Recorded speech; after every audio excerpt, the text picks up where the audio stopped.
Hill, and no doubt a lot of the owners can't wait for the moment that they get a chance to breed to this trotting champion. And there's a look at Brian Sears, who is attempting to pick up the victory today. Well, Gary, I know that you said that these are the types of races where perhaps you could employ a superfecta of sorts, and they call it the LMS SP or last minute superfecta play, uh-huh. LMSP, yeah. I did put together some horses underneath, 4 to be exact, underneath Muscle Hill. Tom Can Go, the 3, who 2 starts back went off at 509 to 1 in the Kentucky Futurity, third leg of the trotting Triple Crown. He was beaten 10 by Muscle Hill. And then in a division of the Bluegrass, the week after that went off as the 5-2 favorite and won by a length over How the Halo Are You. The horses that I do like underneath, the 3, the 5, the 6, and the 10. I think Triumphant Caviar has might be in a position here for Luc Ouellette to leave as best he can. And I do think Muscle Hill will have to leave a little bit, but he's not the kind of horse that has to be on the lead, and oftentimes that's not the case. He's not on the lead early on. And I think we have a breaker behind the gate right now. It looked like possibly it was maybe the 3? Let's see. Well, right now, it actually looks like the 2, Hot Shot Blue Chip, and that is one of his negatives, is that he has had a great deal of trouble staying flat. When he's good, he's good. Here you go, 3-year-old Colt Trot, Breeders' Crown Final, Ken Middleton. Can Go has made a break as well. They're off and trotting in tonight's Breeders' Crown Final for 3-year-old trotting Colts and Geldings, and the quickest off the gate is Swan for All by leaps and bounds. Triumphant Caviar left enough to gain that pocket spot. Coming away third as they drive into that first turn is Striking Lindsay. Muscle Hill is off the speed, racing along from in fourth. Towards the inside fifth now as the field tracks its way to the quarter pole. There inside fifth is Naysay Hanover, still parked out from sixth. That's PJ Clark riding his cover seventh outside Broadway Bistro. Tucked in at the rail from an eighth position is How the Halo Are You. The quarter's up in 28-3. And here comes Sears and Muscle Hill now, trotting up out of fourth into third, soon to be second, and coming right after Swan for All.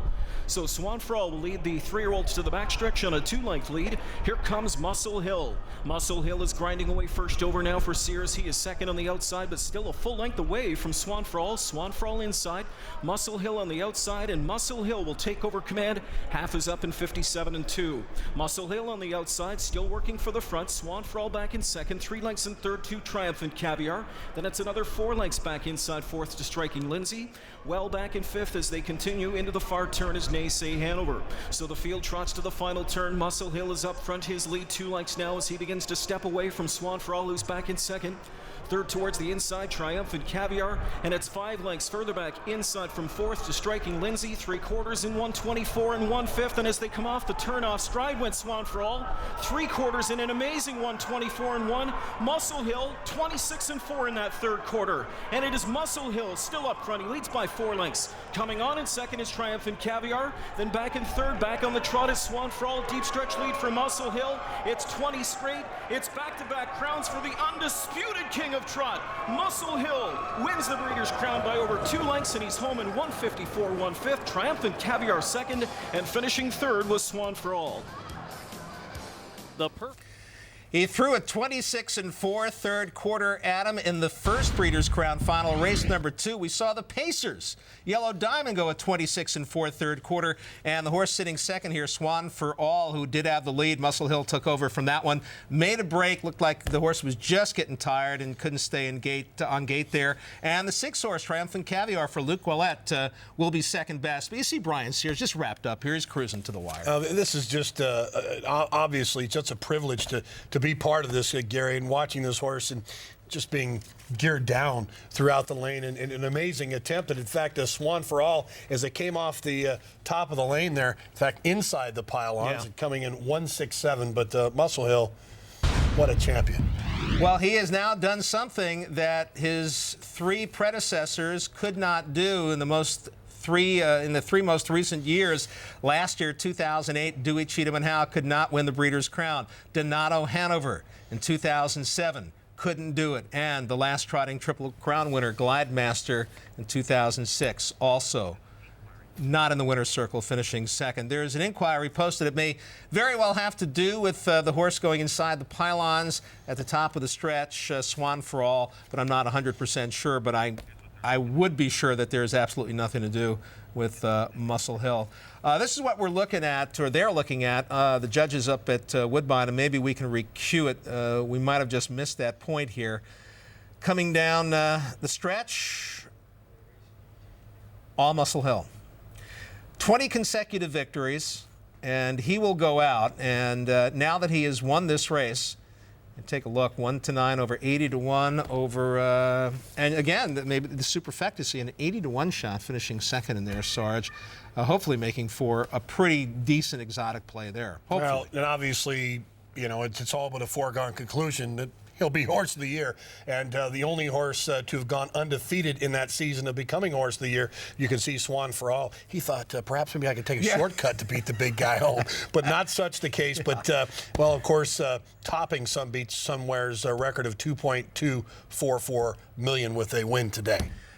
And that's what it does involve. Sarge is absolutely right. The Swan for All, the horse that left the course at the top of the stretch, was briefly, or for a matter of seconds, inside the pylons, but comes back on the track and, you know, was hoping to pick up a check, but unfortunately. Can you blame him for trying? You see him third there at the inquiry, and that's not going to work. So actually, we, well, what was the horse underneath there? Might not have hit the super, but if you throw out the 7. How the hell are you, Gary? What number was that? Number 8. No, it didn't have it. Had 3, 5, 6, 10 underneath, but maybe you included that one. We can go out to Trackus here. How about that? Unofficially 1, 6, 7, and 5. But again, Hanover. The 7 has to come down.